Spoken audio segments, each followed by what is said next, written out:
If I could call this meeting to order. Welcome to the August 21st edition of Charlotte Rotary, and an interesting edition it is. We'll give you a little bit of background about what our lives have been like this morning in a little bit, but prior to that, we're going to get Mark Turner to come up and give us our invocation. Thank you, Mike. Thank you for giving me the opportunity today. Many of you know I serve as a Scout executive for the Scout organization, and the 12th point of the Scout law is reverent. And in the Scout handbook, it reads, "A Scout is reverent towards God. Always be faithful in your religious duties and respect the beliefs of others. Wonders all around us remind us of our faith in God. We find it in the tiny secrets of creation and in the great mysteries of the universe. It exists in the kindness of people and in the teachings of our family and religious leaders. We show our reverence by living our lives according to the ideals of our beliefs. We will encounter people expressing their reverence in many different ways. It is our duty to respect and defend the rights of their religious beliefs when they differ from our own." And that's powerful teaching for all of our young people today. Will you pray with me?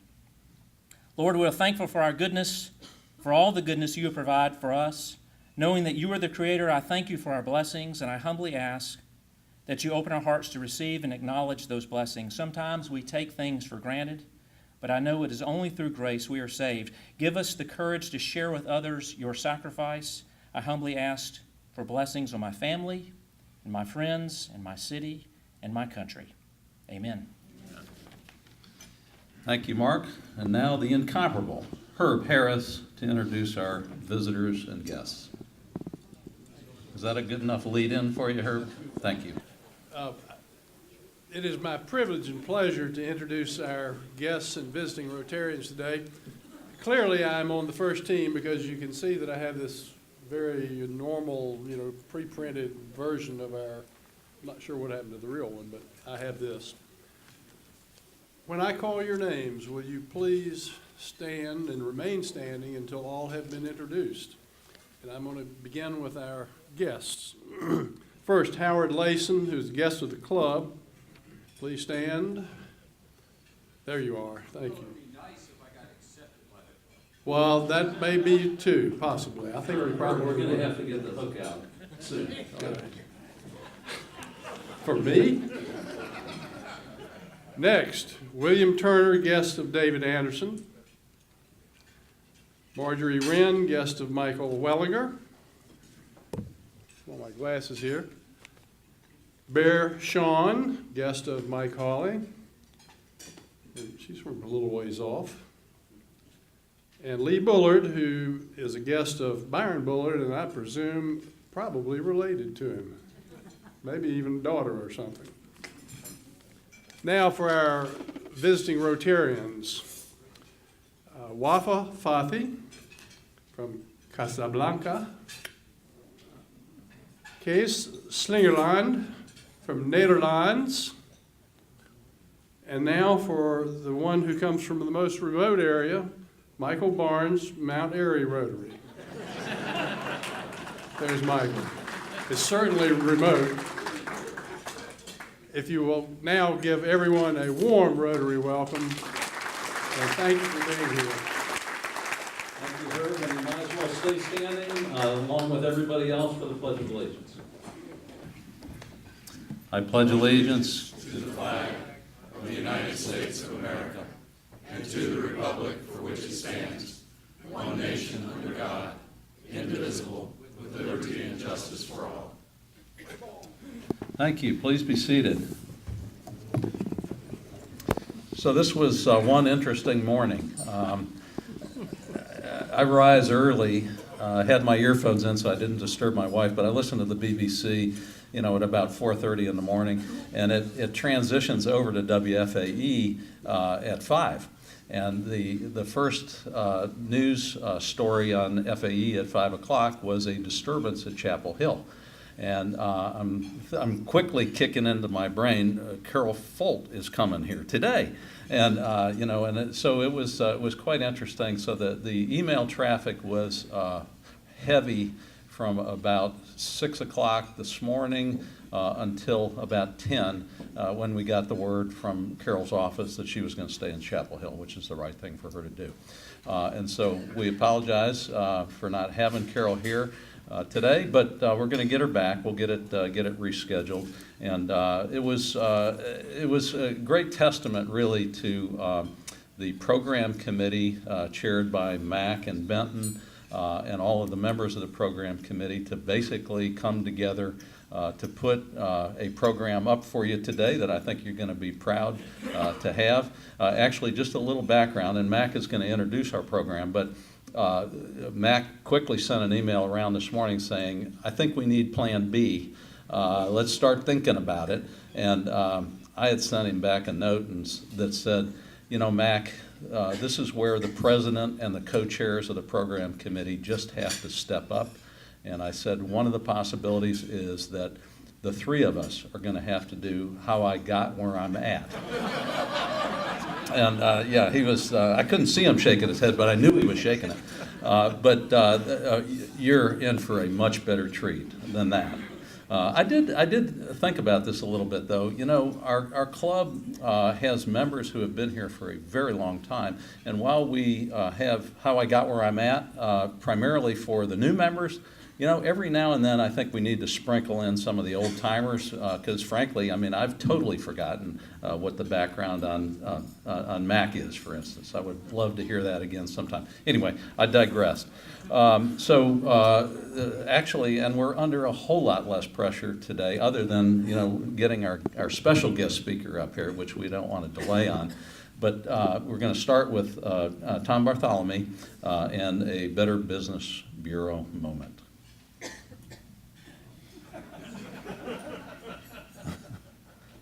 We were trying to hide it. Thanks, Matt. You don't put baby in a corner. And I appreciated President Mike's emails this morning because it first went, okay, Dr. Folt's going to be here, so you got to keep it really tight. And now all of a sudden, hey, take as much time as you like. So, 3 minutes, Tom. Okay. So I looked back in my archives, and the very first scam I ever told the club about was the IRS scam. It's like 5 years ago. And unfortunately, I'm here to tell you that it has now morphed into probably 20 or 30 different things. But the most recent one that we just started receiving calls and input on our scam tracker last week, where they're now calling folks and telling them that your son, your daughter that you're ready to send off to school, you haven't paid the new student tax that was in the new tax code. You haven't paid the student tax. Unless you pay that immediately, your student isn't going to be allowed into school. And apparently they had done a pretty good job of data mining Facebook to find people that had school-aged children and targeted those individuals. And sorry to say that there are people that are paying the student tax, and they're going down. And now, in case you didn't know, the IRS takes iTunes cards as a payment method. I thought that would have been a pretty good tell for folks that this may not be the IRS, but they're able to spoof. The caller ID comes up saying Internal Revenue Service, and they act very official when they call. They're taking people for between $500 and $1,200. So spread the word. This one's going to go away in about a week when everybody's back at school. And they know that their kids are able to get in without paying that student tax.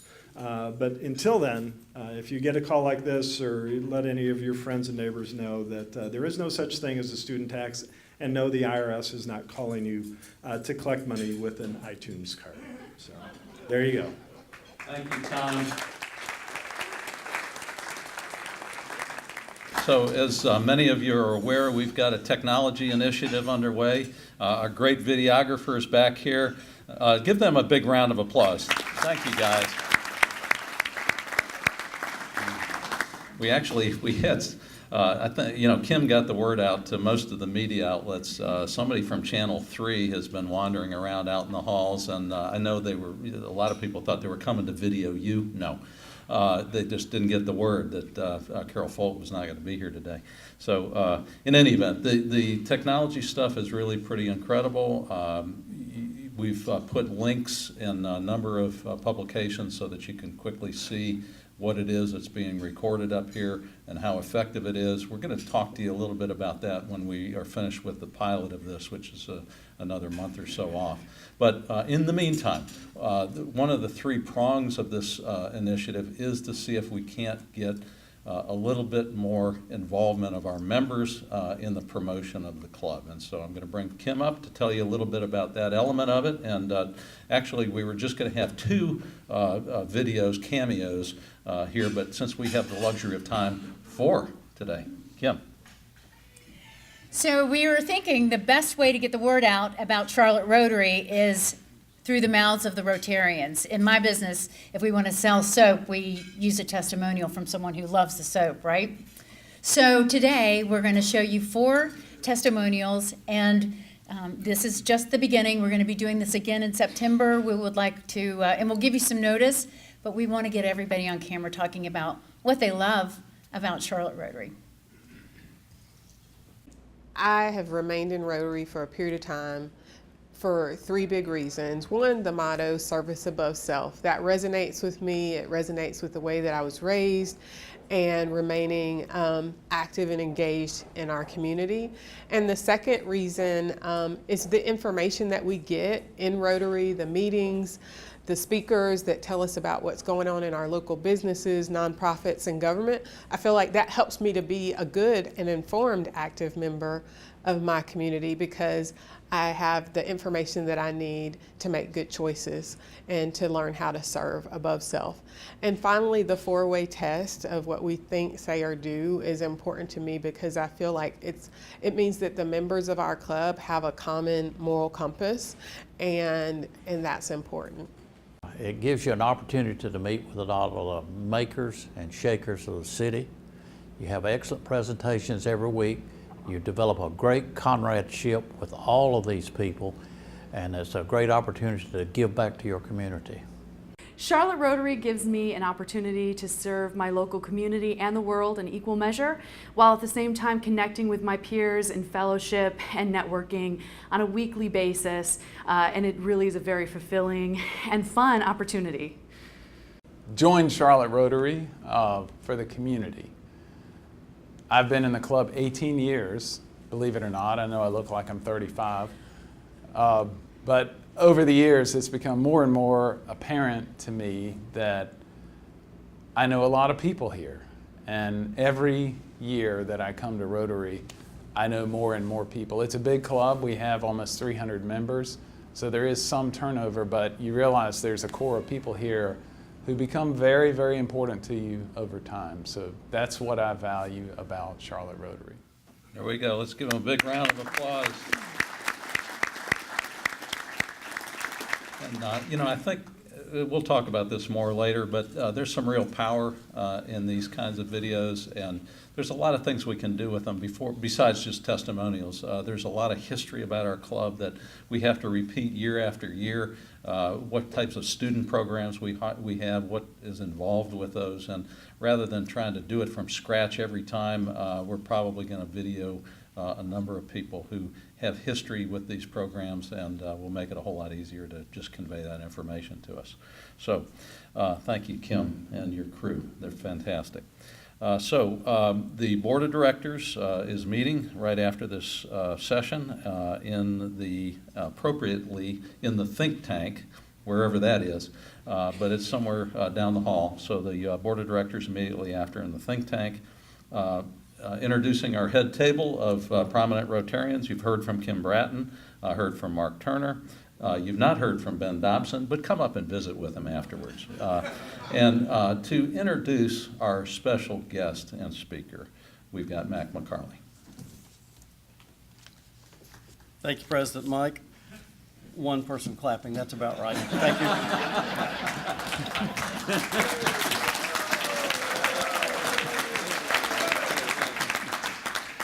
Our speaker today is not Chancellor Folt. When the Vice Chancellor called me this morning about 10 o'clock, he said, you know, we'd love to be there. It would actually be a pretty good venue for her to be able to say some things that she'd rather not say in Chapel Hill where people can hit her with rocks. But he said that there were about 1,000 people on each side of the issue who needed to personally tell her today what her next step ought to be. He did promise that they would try and reschedule her for our club sometime this program year. So our speaker today is not Carol Folt. Our speaker today is one of my former bosses, David Erdman. In 1999, when Al Rousseau resigned from the council fairly abruptly, the council appointed David to fill his slot. David was an excellent boss, almost as detail-oriented as John Tabor, but not quite. David is one of the most recognized and renowned local historians in Charlotte. He has given at this point over 225 presentations on Charlotte geography, history, and culture. He is sought after by the media whenever there's a historical event or something that, an architectural issue that they want some perspective on. David is the person they call. He is Mr. History for Charlotte. And he has agreed to step in today to fill a program slot. So, two things. First, help me welcome David, and second, help me thank David for pulling our bacon out of the fire today.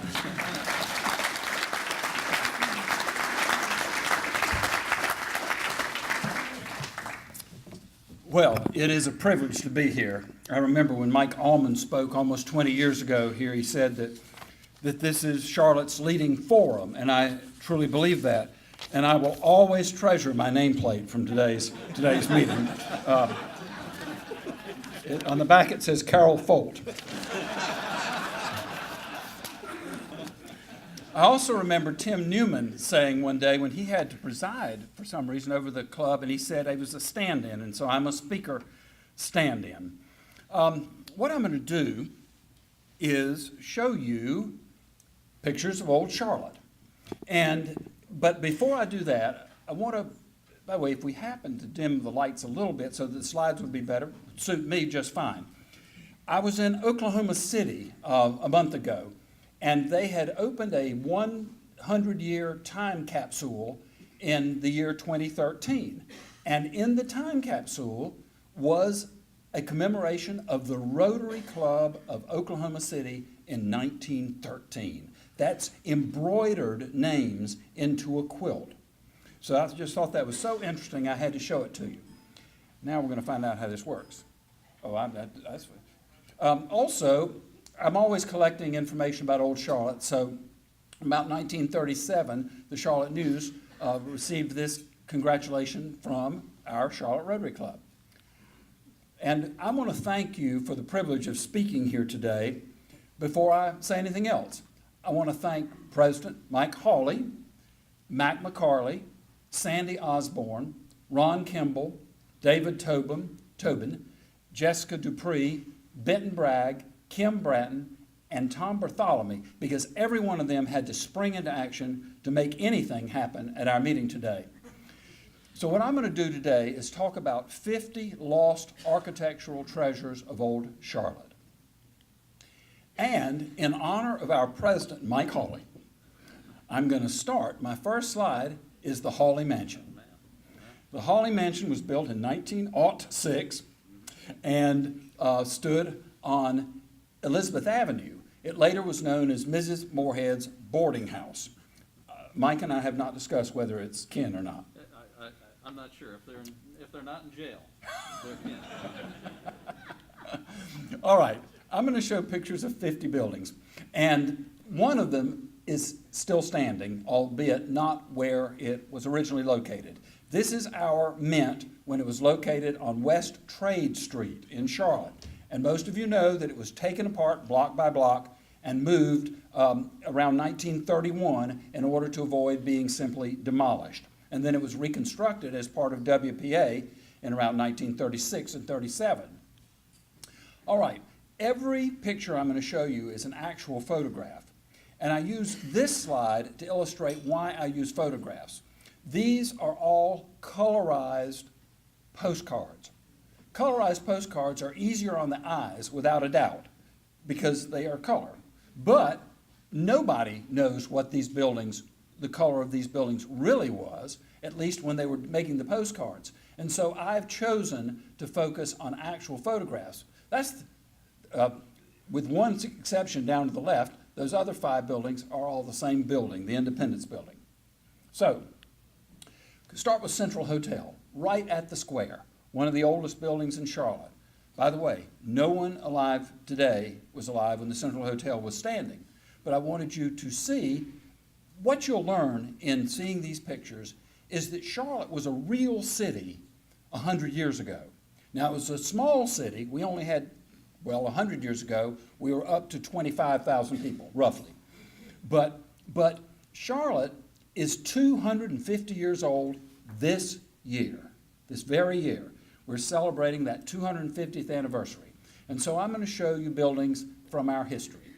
The D.H. Hill Military School. This became Charlotte's first public school, located over on Moorhead Street, actually facing South Boulevard at Moorhead. The Buford Hotel and Bank. There are people in this room who remember that building because it wasn't torn down until around 1960. And the bank became, it was Union National Bank and became First Union National Bank. And of course, they built their other buildings here in our city in the 1950s, 60s, and 70s, maybe even 80s. But the bank was on the first floor, and the hotel was upstairs. Second Presbyterian Church. There's bound to be somebody in this room who actually went to Second Presbyterian Church. This is the church. There's some hands being held up. This is the church that, along with another church, merged and was relocated to Dilworth to become Covenant Presbyterian Church.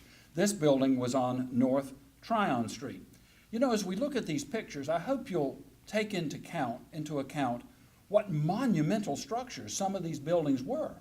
This is a remarkable building, in my opinion. Well, City Hall, 1888. It also doubled as the fire station, which is why you can see where the horses would come out of the horse gate there. But that was our City Hall, but it didn't have to be for long, because in 1898, the city built this monumental City Hall.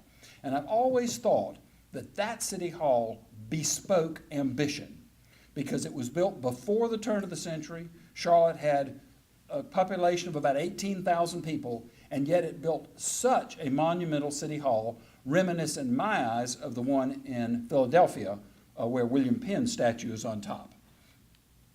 And the Federal Enclave. The building on the right is actually the Mint in its old location. And the building on the left is the post office and federal courthouse. It only stood until 1915, so you see the age of this picture. But that also beautiful building was torn down to build half of our current federal courthouse, and the Mint was moved to build the other half of our current federal courthouse. So it's always been a federal enclave, meaning federal property within the city of Charlotte. The Manufacturers Club. Anybody here remember the Manufacturers Club? You would have been a child if you remember. Ralston Pound remembers it.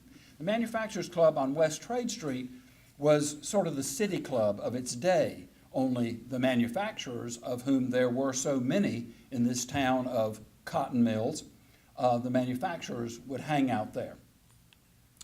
Presbyterian College for Women had a beautiful building on North Church Street. North College Street. That's why it's named North College Street.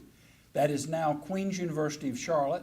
They moved out of that building about 100 years ago to the campus that's in Myers Park. It became Queen's College.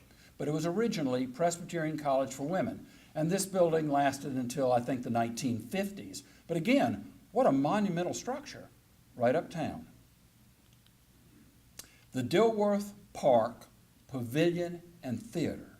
I wish I knew more about this place. I don't know what they did in the pavilion. Probably roller skating, probably dances, probably entertainment. We would imagine a theater had theatrical productions. But it was built out at the Latta Park area in Dilworth to attract people to move to Dilworth. So that was the Dilworth Park Pavilion and Theater. And the whole idea, we all know that Dilworth was Charlotte's first suburb. We were a tightly packed city until the trolley was routed out South Boulevard and then East Boulevard, opening up the whole neighborhood of Dilworth. The Mecklenburg County Courthouse, 1896. I look at that building, and again, I see ambition. This is that small town building a monumental courthouse.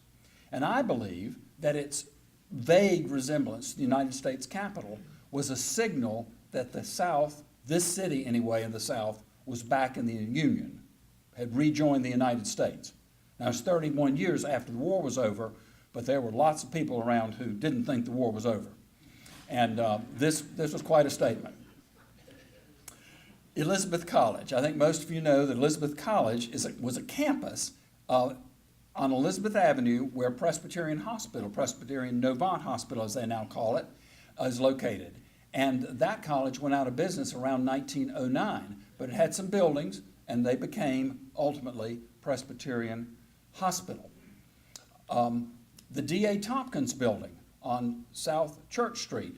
Tompkins owned the newspaper, and he was, I like to say, and I hope Hugh McCall would regard this as a compliment, but I would recall him the Hugh McCall of his day. He is a person who did more to build this city with a building like this, with the newspaper, with commerce, but mostly by supporting the textile manufacturing industry. And the textile manufacturing industry became a large part of what built Charlotte into a big city. The Catawba Power Company. Who knows whether this building would have been preserved if it hadn't burned. It burned in 1923. But this is where James B. Duke had his offices, because you know he moved to Charlotte about 1916 with his world-class fortune, which he had gotten from selling 4/5 of the American Tobacco Company, because he had to sell it because the Theodore Roosevelt trustbusters made him decease himself, dispose of 4/5 of the assets. But he got cash. And so he came and bought more than 100,000 acres of land around the Catawba River, and created the lakes and started generating electric power. His office was there on South Tryon Street. I would like to see a color picture of that, but of course none exist. I imagine that that's kind of a reddish roof and gray stone otherwise. The Carnegie Library. There are people in this room who went to the Carnegie Library. The library was paid for by Andrew Carnegie. History taught us that he paid for libraries all across America. He contributed $25,000, which was a sufficient fund to build that wonderful library in Charlotte. That is still where we have our current library. They used the same site, tore that building down, built the 1955 library, tore that building down, built the roughly 1988 library, which they're talking about tearing down to build another library. The Charlotte Sanatorium.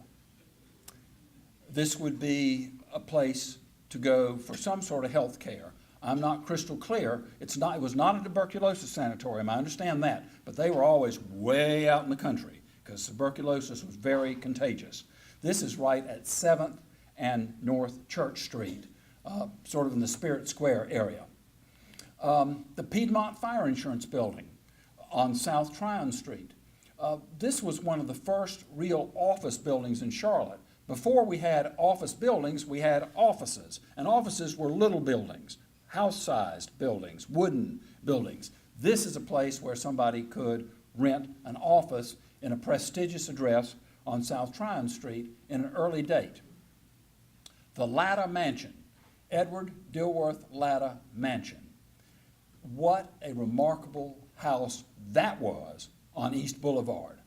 It was torn down to build the educational building of the Greek church on East Boulevard. But that big house was the anchor of the neighborhood he named after his family name, Dilworth. The Selwyn Hotel. Now, there got to be loads of hands for Selwyn Hotel. People who had their Sunday lunches there. The Selwyn Hotel went up in 1905, 1906, and went down early 1970, 71, 72, and it was the showplace of its time. I like to think that the bay windows were a tip of the hat, so to speak, to the San Francisco earthquake, because San Francisco was known for its bay windows, and this was designed a little time after that. to something different. The train station. There's certainly lots of people who rode the train out of there, although this building went down in 1962, so many of you did not. But this building, again, a monument, and a very important monument to our city, because we, the city of Charlotte, were on the main line of the Southern Railway. That's like being on the main trunk of the oil pipeline. It's very, very important. So trains came through Charlotte, 100 a day, and many of them would stop at this train station. Passengers for sure, freight probably. This would have been like our airport in the day. Now obviously our airport was coming along by 1962, but the train station, if you go back another generation, it held the importance that our airport holds today. And this was a fine train station. The Independence Building, we do have a color picture of that building. I took that picture. When I heard that they were going to tear it down, I went and grabbed a camera and grabbed a picture. So we know that it was kind of a gold brick there. The Independence Building, if you'll look at it, you'll see that they added 2 stories on the top of it. In fact, I'm not sure they didn't add 3, but you can see where the building design changes at the top. And that was the vogue in those days, to make sure your building was still the tallest one in town. So you'd add floors. It was done to other buildings as well. The YMCA was not until 0960, it was 1960, so that's a typo. But I know there are a lot of men in here who went to the YMCA on South Tryon Street. It was a very major institution in our city for the first, maybe it still is, but especially in the first half of the last century. The YMCA, if you were anybody male, you wanted to be in the YMCA. The first law building. We had a later law building on Trade Street, and I'll show you that one. But this was on South Tryon Street, and it was next door to that 1896 courthouse that looked like the United States Capitol.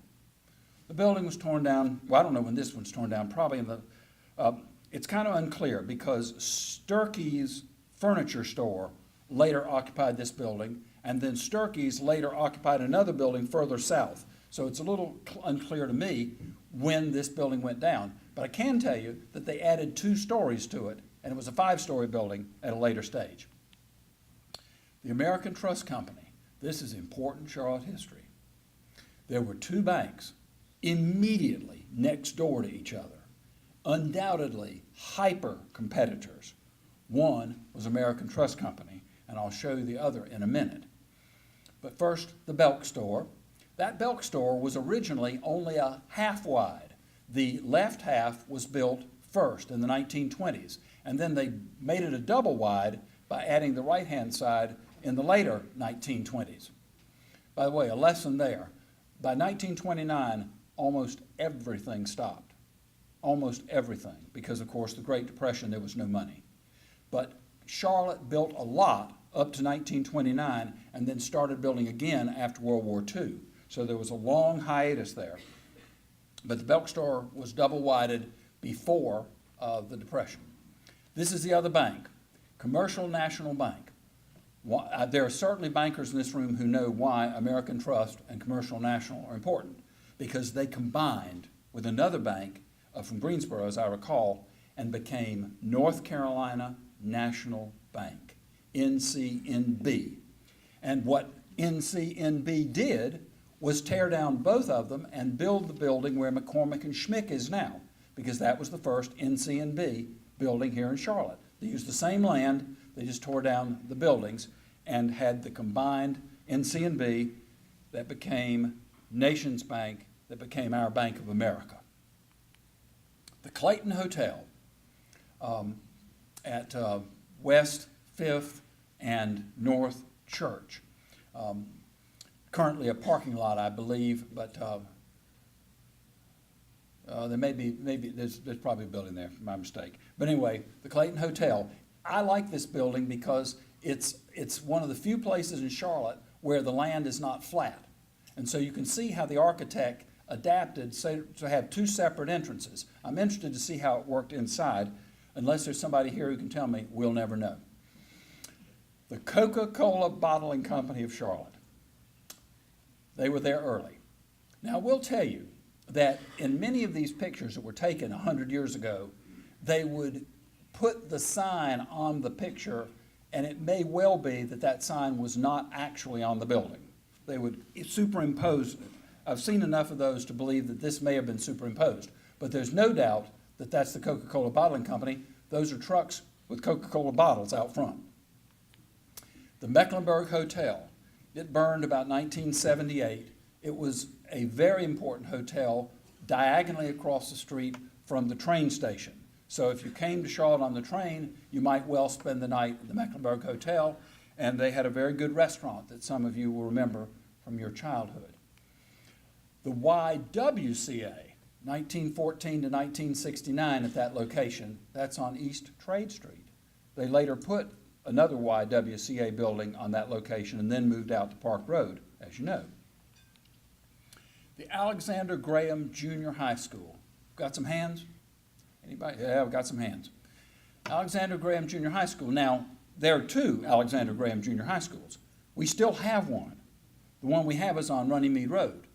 But the original Alexander Graham Junior High School was on East Moorhead Street, and that was the building. And what's historically significant about it, it was the first junior high school in the entire state of North Carolina. It was a whole new concept to have a junior high school. And so that was the first. It, of course, was copied all over the state. And therefore, when they moved locations, they kept the historic name. The Dowd Flats. What a remarkable apartment building. Moorhead and South Boulevard.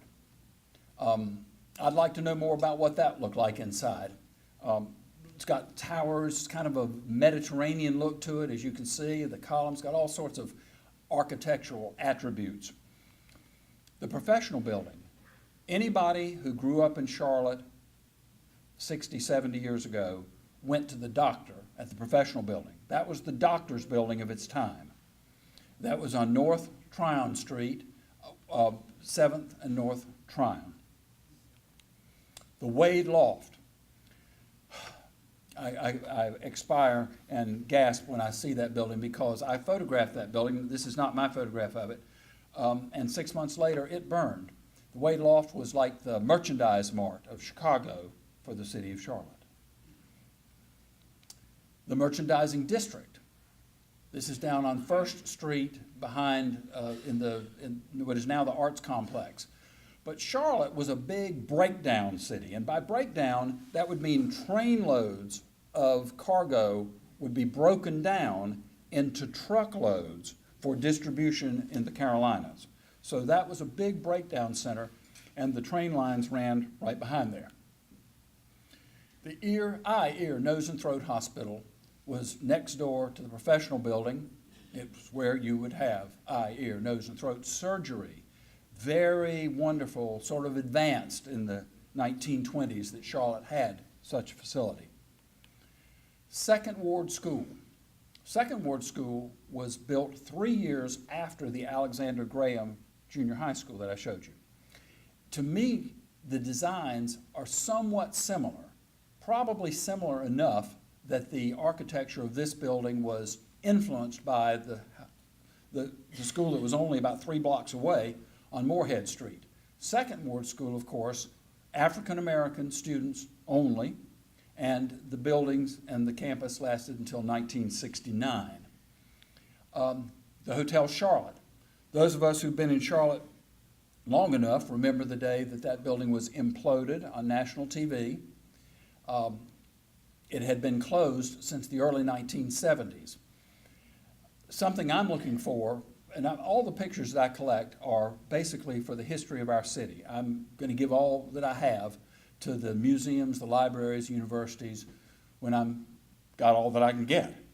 But what I don't have is pictures of inside that ballroom. And something tells me they're prom pictures or wedding pictures or anniversary events that people have got pictures from inside those Palladian windows, that ballroom.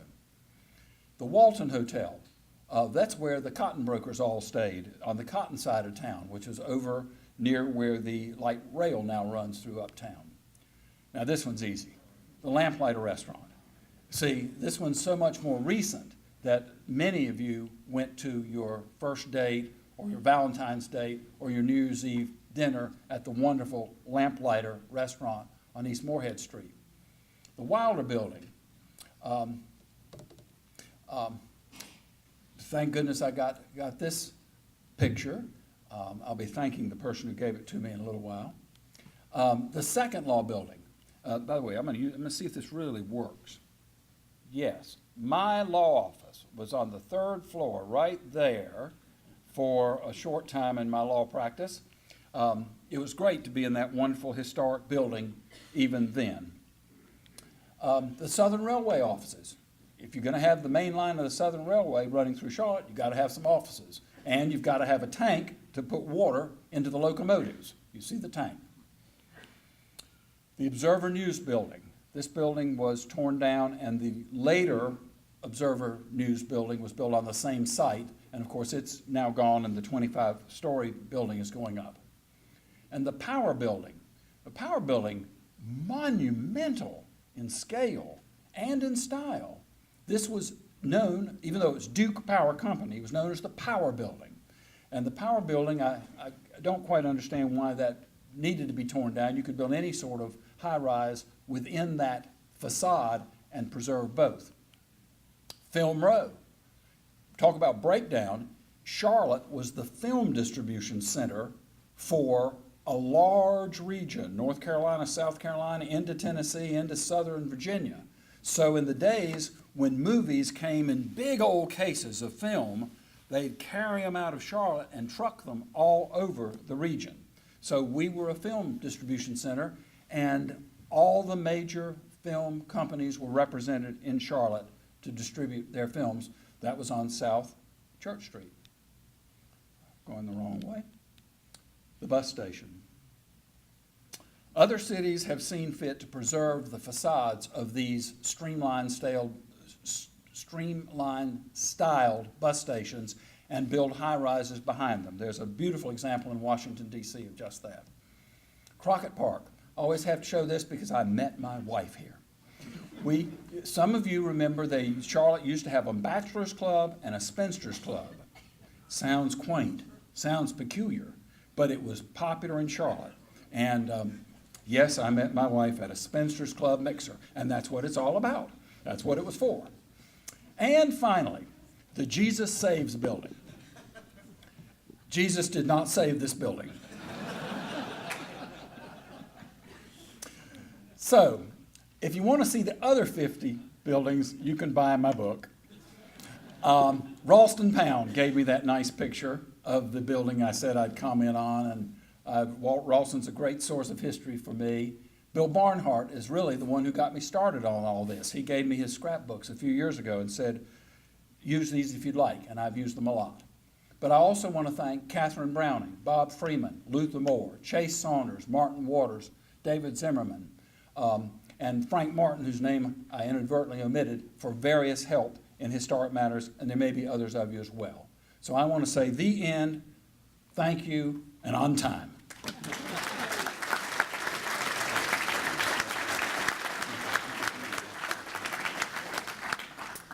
As Max said, you are a treasure, and so thank you very much for sharing that with us. We promised you 2 weeks in a row of folks from Chapel Hill. We've obviously failed at that, but we are going to produce 2 Davidson programs for you the next 2 weeks.